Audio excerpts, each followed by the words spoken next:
Halo kawan bangsa Indonesia, selamat datang di channel Bangsa Indonesia.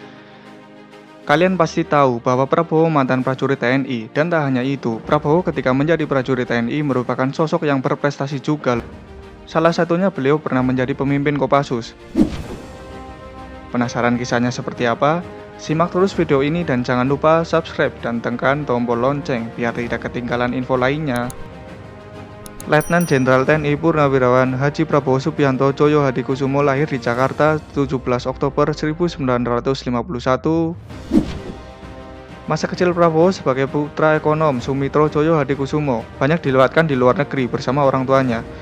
Minatnya pada dunia militer dipengaruhi oleh pamannya, Subianto Djoyo Hadikusumo, yang gugur dalam pertempuran Lengkong. Selepas lulus dari Akademi Militer di Magelang pada tahun 1974, sebagai seorang Letnan II, ia menjadi salah satu komandan operasi termuda dalam sejarah Angkatan Darat saat memimpin operasi Tim Nanggala di Timor Timur.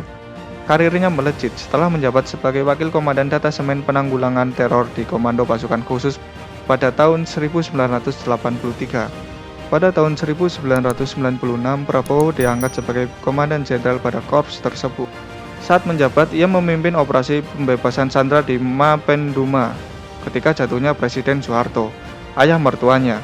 Pada bulan Mei 1998, Prabowo sedang menjabat sebagai Panglima Komando Cadangan Strategis.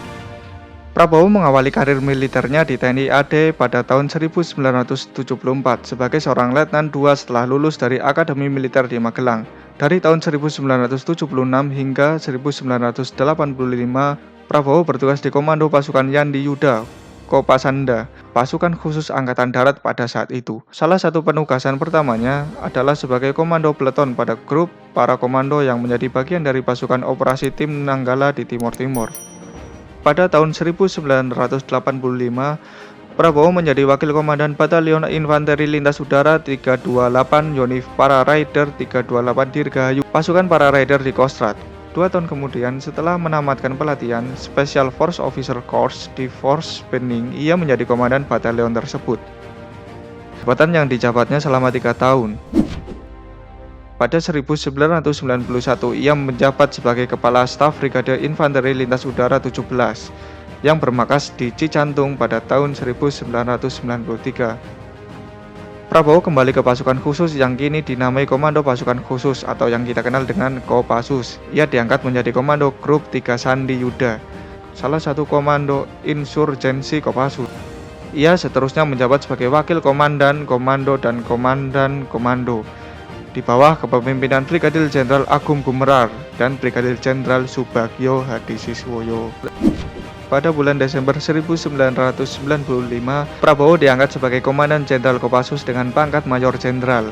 Sebagai Komandan Jenderal, salah satu tugas pertama Prabowo adalah operasi pembebasan sandera Mapenduma.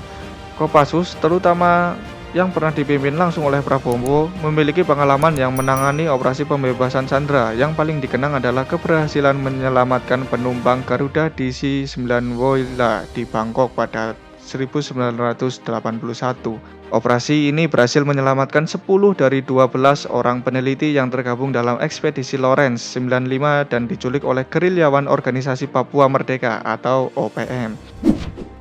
Peristiwa penyanderaan yang dilakukan oleh Organisasi Papua Merdeka atau OPM sempat menjadi sorotan dunia internasional sebab peristiwa tersebut melibatkan warga negara asing yang turut menjadi sandera. Pada saat itu, tim ekspedisi Lawrence 1995 bersama penduduk desa setempat yang sedang mengumpulkan data di Mapenduma diculik oleh ratusan anggota OPM. Selama dalam penyanderaan, para sandera digiring belusukan ke belantara Papua. Komandan OPM berusaha menukar 12 sandera itu dengan kemerdekaan Papua. Untuk itu, Mabes TNI menggelar Satgas untuk membebaskan sandera di Mapenduma. Komandan Jenderal Kopassus saat itu, Brigjen Prabowo Subianto, ditunjuk menjadi komandan operasi. Pada saat itu, tim Kopassus yang dikerahkan berasal dari 5 grup anti-teror. Kopassus juga dibantu oleh Kepasukan Kostrad, Batalion Penerbat, dan TNI AU.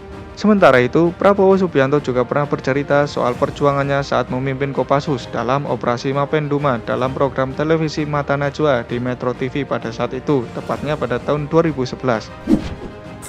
Ia menceritakan tentang betapa sulitnya perjuangan yang harus dilakukan oleh para prajuritnya untuk berjuang di tengah keterbatasan. Kesulitan yang paling besar waktu Mapenduma adalah alam. Jadi lingkungannya sangat sulit, hutannya sangat sulit, pohonnya sangat tinggi, lebat, komunikasi tidak ada. Dan kita tidak punya peta di daerah itu. Dulu kita tidak punya akses pada satelit. Tenang Prabowo, dikutip dari kanal YouTube Gerindra TV. Meski operasi tersebut terbilang cukup sulit dan menegangkan, prajurit TNI pimpinan Prabowo itu berhasil menyelamatkan seluruh sandera meski 2 orang diantaranya tewas, dibunuh oleh anggota OPM. Setelah berhasil, pasukan TNI pun mendapat pujian dari dunia internasional. Lalu pada 26 April 1997, tim pendaki Indonesia yang terdiri atas anggota Kopassus, Wanadri, FPTI, dan Mapala UI berhasil menaklukkan puncak Gunung Everest, gunung tertinggi di dunia, dan mengibarkan bendera merah putih di sana. Misi ini tentu saja didukung dan diprakarsai oleh Prabowo Subianto sebagai Komandan Jenderal Kopassus pada waktu itu. Nah itulah guys, kisah Prabowo, perjalanan karirnya sampai menjadi pemimpin Kopassus. Terima kasih sudah menonton video ini, dan jangan lupa tekan tombol like, share, dan subscribe. Dan jangan lupa tinggalkan komen kalian ya. Nantikan video selanjutnya, sampai jumpa.